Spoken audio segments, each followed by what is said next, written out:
This coffee on you. It is hot. Coffee is hot.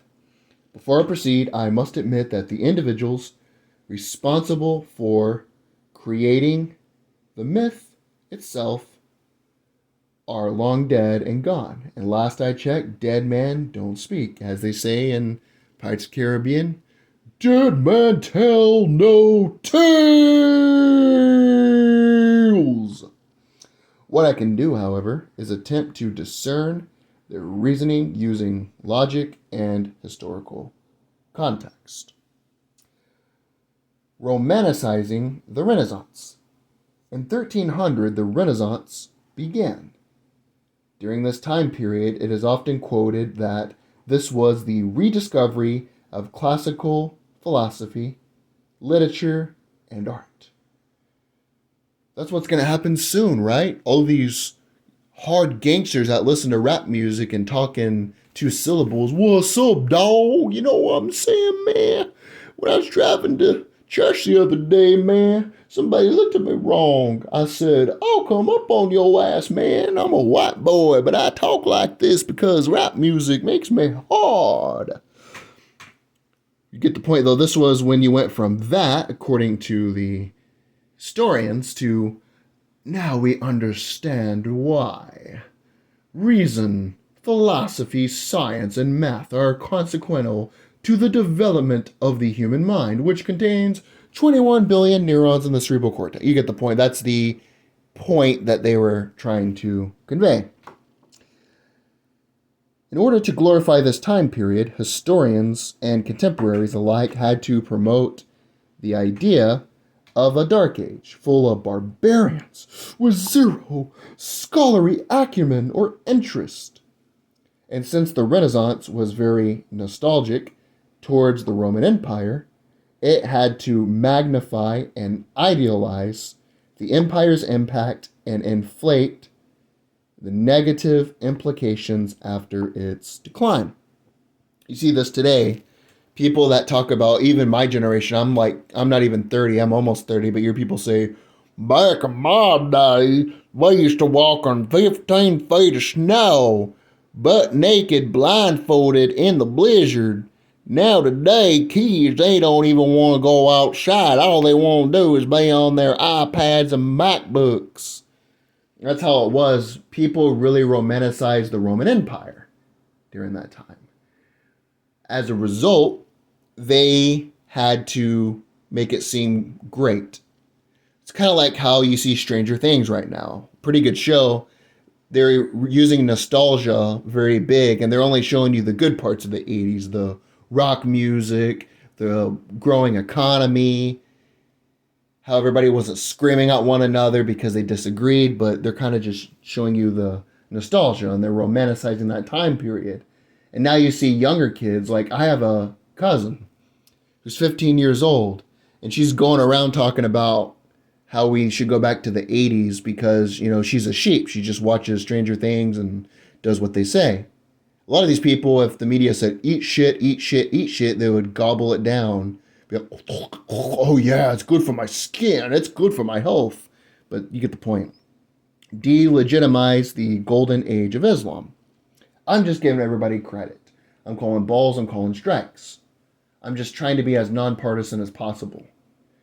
During the fall of the Western Roman Empire, the Caliphate ended up gaining control of the Mediterranean and subsequently the former Rome provinces of Egypt, Syria, Iraq, etc.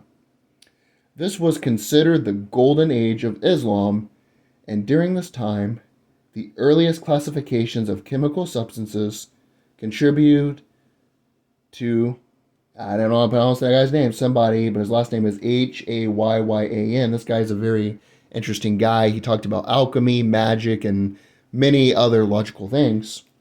Damascus steel blades, geared grits mill near East and North Africa were built, which was used for grinding grain and other seeds to produce mills.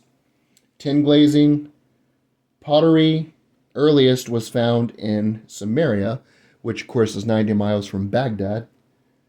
They need to call it Bagwoman because Baghdad's pretty sexist. We got to be all inclusive now. or maybe bag birthing person. Windmill.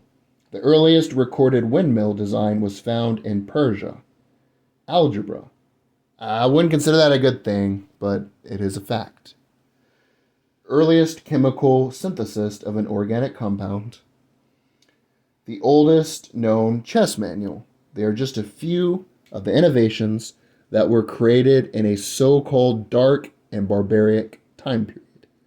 Many scholars were Eurocentric in their thinking and looked at the world in the lens of European eyeglasses, which Europeans invented, so they're using their own eyeglasses to perceive the world at the time, but you get the point. Here's the conclusion. I am by no means trying to minimize, decrease, or lessen the achievements of the Roman Empire or Renaissance. In fact, without either, we would live in a far worse modern world today.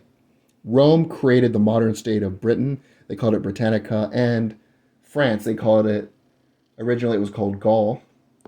And subsequently, the United States, because with no Britain, no United States.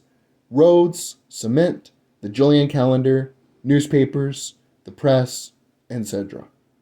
But I think both the Roman Empire and Renaissance were such astonishing, impactful, and incredible time periods that they can stand on their own as separate entities and are not dampened or lessened as a result of the innovations during the early Middle Ages.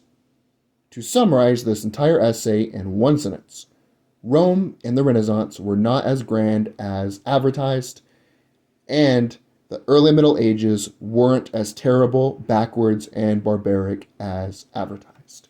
All I'm doing is putting this into perspective. Now, last thing, and I will get on with my time. If you listen to my dumbass for this long, your life must suck pretty bad. My excuse is it's 3:41 in the damn morning, so I don't have shit to do. And I drank a whole gallon of coffee, so.